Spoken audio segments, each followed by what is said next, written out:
I'm here at Hulda Klager Lilac Gardens now. It is lilac season and this place has a really interesting history. You got wisteria on their gazebo. Just this beautiful, peaceful garden. And I believe this house is from the 1800s. There's a lot of other flowers here. There's a beautiful azalea. And the camellias have just finished. A couple little stragglers hanging on.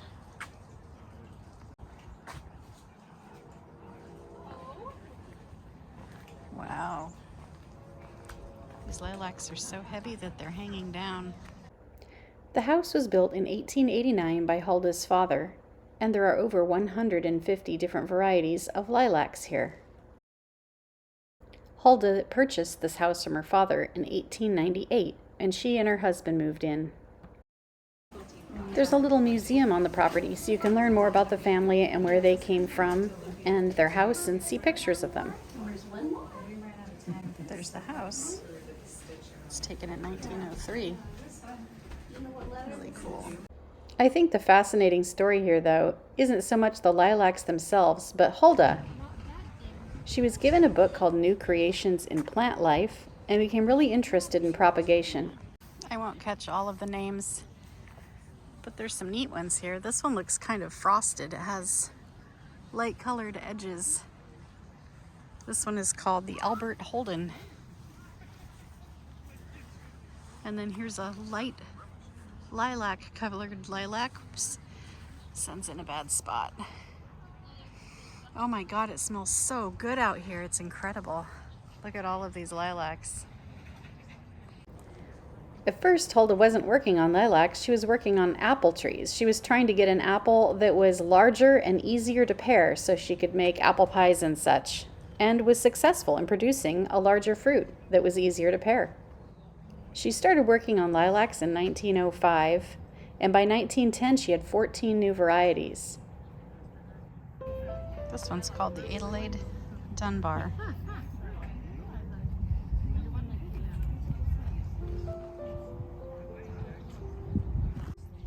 I don't think this is going to show real well, but these are really huge blossoms on this one. It's the Arch McKean.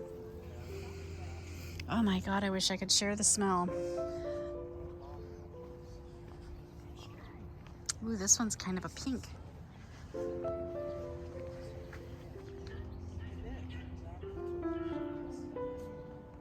Hulda kept working on her lilacs for years, eventually having open houses and selling some of her varieties.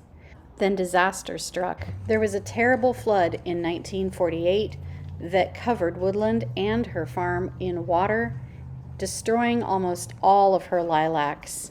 She was in her 80s and wasn't even sure she could go on. Ah, it smells so good. With the encouragement of her son and her community, and people who'd acquired lilacs previously, giving her some stock from theirs, she did, in her 80s, work so hard to rebuild her lilac garden. This one's almost a blue, and it's called the Wonder Blue. Smell test. Not as much of a smell. Sure is pretty though. It took a couple years of hard work restoring the gardens and her lilacs, enough to be able to have the open houses that she had previously.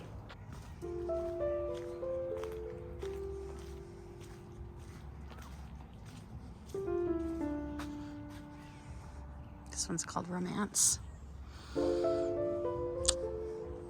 Romance looks good, but it doesn't smell.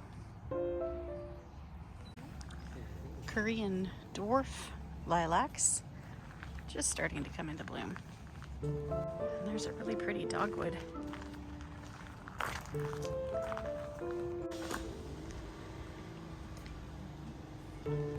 This one's called a Moskvi.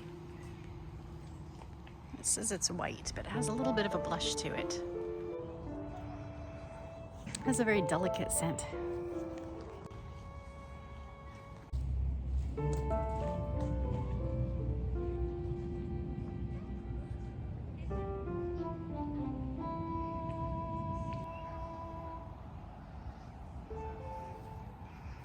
Wow, this is a huge old magnolia.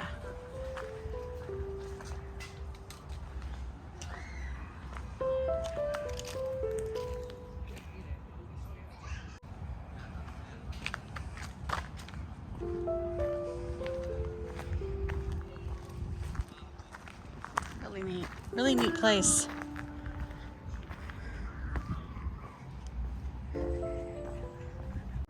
After Hulda's death, eventually the home and gardens were sold.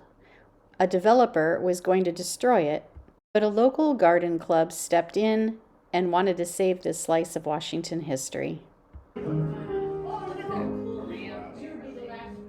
Yeah, so take your time, and I'll lock you up at 4 o'clock. And I'm going to do a little intro of what the house is, and then you're able to wander around. But then you can go upstairs, and there's a dosage upstairs to show you the rooms there. Okay, this house was built in 1889 by Hulda Klager's German family from, and they settled here. She was 13 years old when she moved into this house. The house is an interesting mix of original and restored items from when Hulda lived there. This room is where she did her propagation, and I imagine some seed starts as well. They do limit the number of people in the house at one time, but it still felt a little crowded. If you visit this house, also note that some of the quilts in it were actually quilted by Hulda as well. I don't know how she found the time to do everything.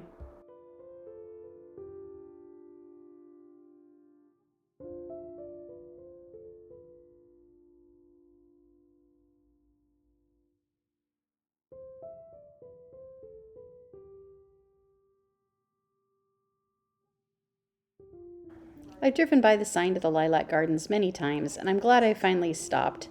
More hiking and biking videos will come soon, but in the meantime, I hope you enjoyed this one, and I think my mom will as well. Happy Mother's Day, everyone.